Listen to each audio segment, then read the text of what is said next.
महाराष्ट्रातील प्रत्येक नागरिकासाठी आजची सकाळ अनपेक्षित आणि धक्कादायक ठरली आहे। राज्याचे उपमुख्यमंत्री आणि राष्ट्रवादी काँग्रेसचे धुरंधर नेते अजित पवार यांचे बारामतीत विमान अपघातात दुर्दैवी निधन झाले आहे। या अपघातात अजित पवार यांच्यासह एकूण 6 जणांचा मृत्यू झाला आहे। अजित पवार हे महाराष्ट्राच्या राजकारणात ठाम भूमिका, स्पष्ट वक्तेपणा आणि वेगवान निर्णय क्षमता यासाठी ओळखले जात होते। त्यांच्या निधनामुळे संपूर्ण राज्यावर शोककळा पसरली असून समर्थक आणि जनतेत हळहळ व्यक्त केली जात आहे। महाराष्ट्राच्या राजकारणात ठाम भूमिका आणि आक्रमक शैलीसाठी ओळखले जाणारे उपमुख्यमंत्री अजित पवार यांचं वैयक्तिक आयुष्य मात्र साधेपणा, शिस्त आणि कुटुंब केंद्र मूल्यांनी घडलेलं आहे। अजित अनंत पवार यांचा जन्म 22 जुलै 1959 रोजी अहमदनगर जिल्ह्यातील देवळाली प्रवरा येथे झाला। त्यांचे वडील अनंतराव पवार हे शेतकरी होते। शेती, कष्ट आणि जमिनीशी असलेला नाळ याच वातावरणात अजित पवारांचं बालपण घडलं।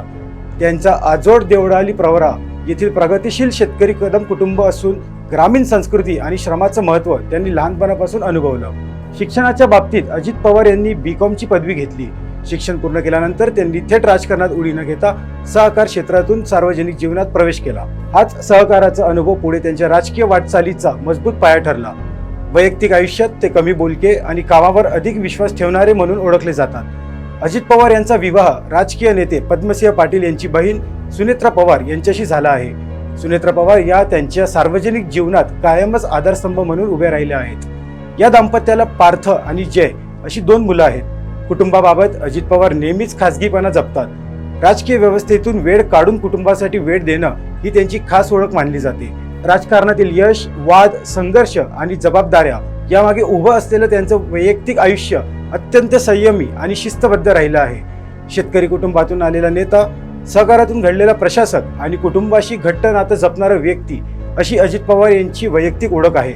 म्हणूनच अजित पवार यांची राजकीय जर्नी जितकी प्रभावशाली आहे तितकंच त्यांचं वैयक्तिक आयुष्यही जमिनीशी जोडलेले आणि मूलधिष्ठित असल्याचं पाहायला मिळतं। जिल्हा परिषद आणि पंचायत समिती निवडणुकीसाठी अजित पवार यांचा आज बारामतीमध्ये सभा होणार होत्या।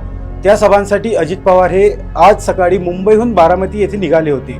दरम्यान त्यांचे विमान बारामती विमानतळावर उतरत असताना विमानाला अपघात होऊन ते जवळच्या शेतात कोसळलं। त्यामध्ये अजितदादांसोबत 6 जणांचा दुर्दैवी मृत्यू झाला। हे VCR या खासगी कंपनीचे विमान असल्याची माहिती समोर आली आहे। त्यामुळे Ajit Pawar, Mumbai PSO head constable Vidip Jadhav, pilot captain Sumit Kapoor, captain Sambhavi Pathak, Pinky Mali, pilot attendant यांचा दुर्दैवी मृत्यू झाला।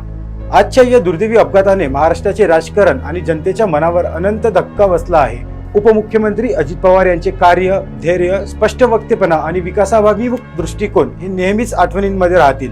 या दुःखद घटनेने संपूर्ण महाराष्ट्र शोकविभोर आहे आणि त्यांच्या कुटुंबासाठी व त्यांच्या समर्थकांसाठी ही कठीण वेळ आहे।